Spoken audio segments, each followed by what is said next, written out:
Hello everybody, it's Katie from the Safeguarding Association coming to you after a very expensive trip to the vets.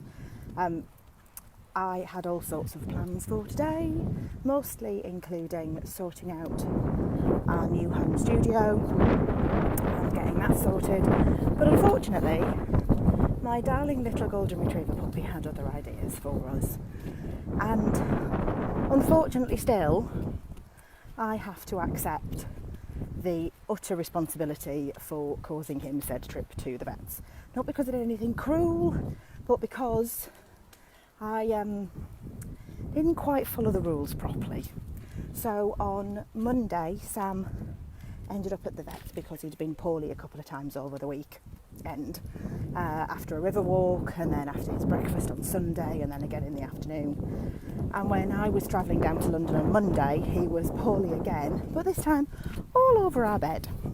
So quick trip to the vets, told us he's probably got gastroenteritis and he has to go on a bland diet.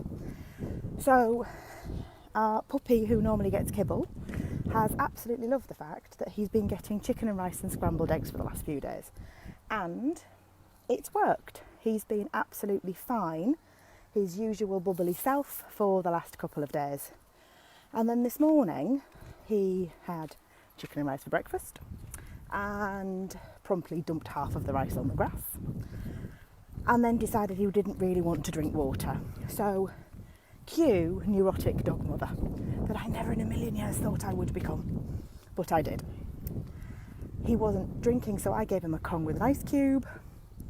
He decided he didn't like that, so I decided to put a bit of peanut butter across the top, because what could the harm be in doing that? Well, the harm in that is a dog that's then poorly again and has another trip to the vets because his little tummy couldn't cope with just the tiny amount of peanut butter that he got on top of his dinner. So, yes, I'm now headed back with said doggy from the vets back home. But it did get me thinking, actually, and this is probably a tenuous link, but when we are given instructions, when we are working with families, it can be really, really helpful to go that extra mile to help them do something or take an action that we think we possibly shouldn't do, but we end up doing anyway because we think, well, it's helping them, surely it's going to make sure that they get this end result.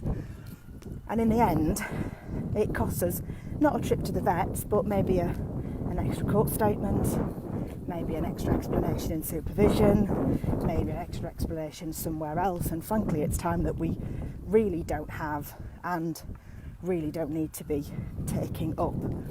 So I'm going to leave you with that thought for the moment. I probably will pop back on again a bit later on to tell you about the Train the Trainer programme that I was on over the last couple of days, because I really, really enjoyed it. But for now, I'm going to take said 10-month-old puppy back home, and I'm going to have a well-earned cup of tea. So until later, bye!